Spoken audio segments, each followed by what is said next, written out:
Gaza में Israeli defence force भयंकर तबाही मचा रही है। इजरायल के टैंक इलाके में बमों की बारिश कर रहे हैं। इजरायली हमले किस स्तर पर किए जा रहे हैं, इसका नतीजा क्या हो रहा है, इस रिपोर्ट के जरिए देखिए।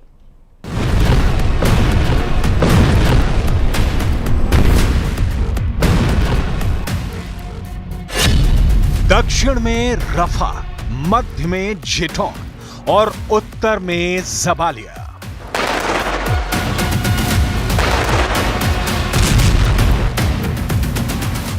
गाजा में इजरायली डिफेंस फोर्स भयंकर तबाही मचा रही है। इजरायल के टैंक इलाके में बमों की बारिश कर रहे हैं। इजरायल का दावा है कि ये वो इलाके हैं जहां हमास के आतंकी छिपे हुए हैं।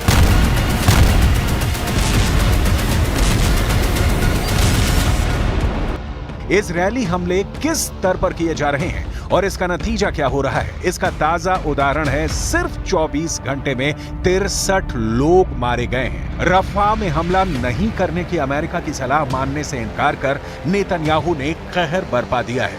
लेकिन रफा तो गाजा के दक्षिण में है।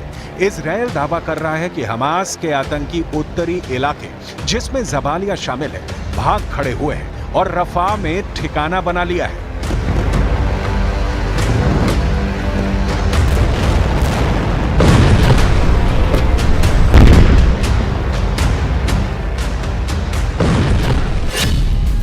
सवाल है, फिर जबालिया में इजरायल ने टैंक क्यों उतार दिए हैं?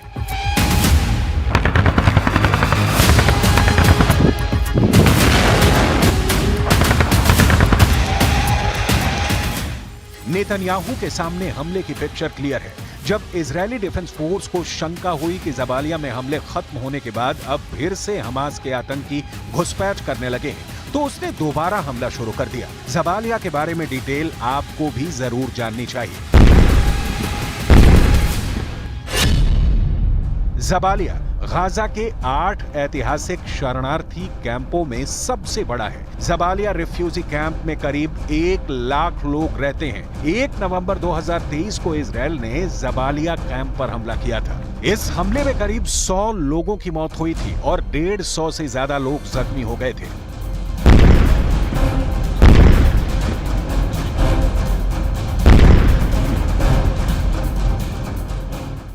उस वक्त भी आम फिलिस्तीनियों पर हमला करने के लिए इजरायल की आलोचना हुई थी।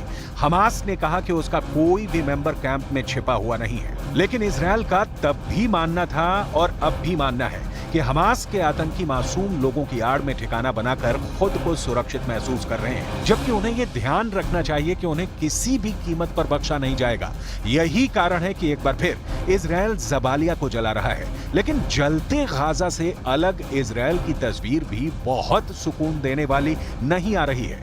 पश्चिमी मीडिया में छप रही कई रिपोर्टों के मुताबिक प्रधानमंत्री बेंजामिन नेतन्याहू की वॉर कैबिनेट में ही युद्ध को लेकर सभी एकमत नहीं है।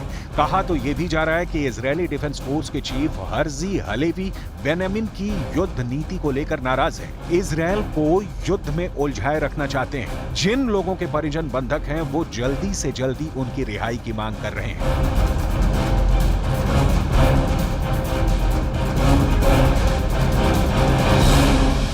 लेकिन इजरायल में गाजा फंसा हुआ है। बंधकों की जल्दी रिहाई के लिए जितनी भी नेतन्याहू की कोशिशें हैं, रंग लाती नहीं दिख रही हैं और बीतते दिनों के साथ बंधकों के परिजनों का धैर्य जवाब देता जा रहा है। अब सवाल है कि नेतन्याहू के पास युद्ध के अलावा विकल्प भी नहीं है।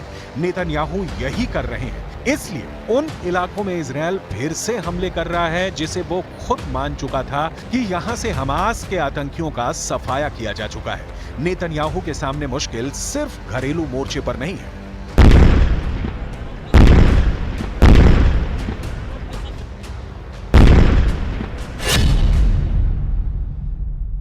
गाजा में हमास के खिलाफ जारी जंग के बीच मुस्लिम देश मिस्र ने इजरायल के खिलाफ दुनिया की सर्वोच्च अदालत में जाने का फैसला किया है। मिस्र ने कहा है कि वो अंतर्राष्ट्रीय न्यायालय में इजरायल के खिलाफ दायर दक्षिण अफ्रीका के मामले में समर्थन के लिए हस्तक्षेप करेगा।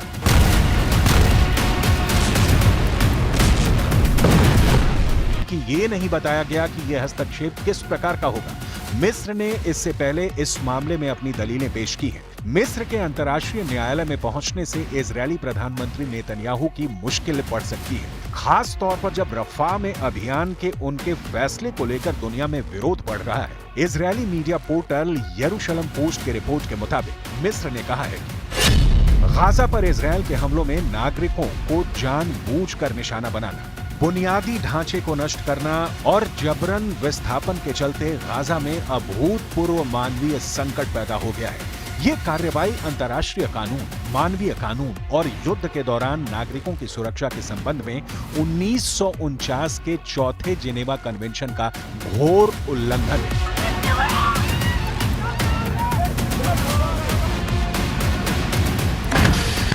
दक्षिण अफ्रीका ने अंतर्राष्ट्रीय न्यायालय में कहा है कि 15 लाख लोगों के लिए रफा के अलावा भागने के लिए कोई जगह नहीं है। गाजा का बड़ा हिस्सा मलबे में तब्दील हो चुका है। अगर रफा को इसी तरह नष्ट कर दिया जाता है तो इस क्षेत्र में फिलिस्तीनी जीवन के बच पाने की बहुत कम संभावना होगी। लेकिन इजरायल इस तरह की अपील और दलील बहुत पहले ठुकरा चुका है और जिस लेवल पर गाजा पर टूट रहा है उसे देखकर नहीं लगता कि फिलहाल रुकने वाला है।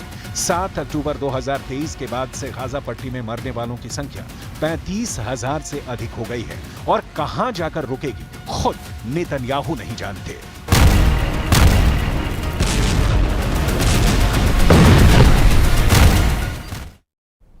और चलिए बुलेटिन में फिलहाल इतना ही, आगे भी खबरों का सिलसिला जारी रहेगा।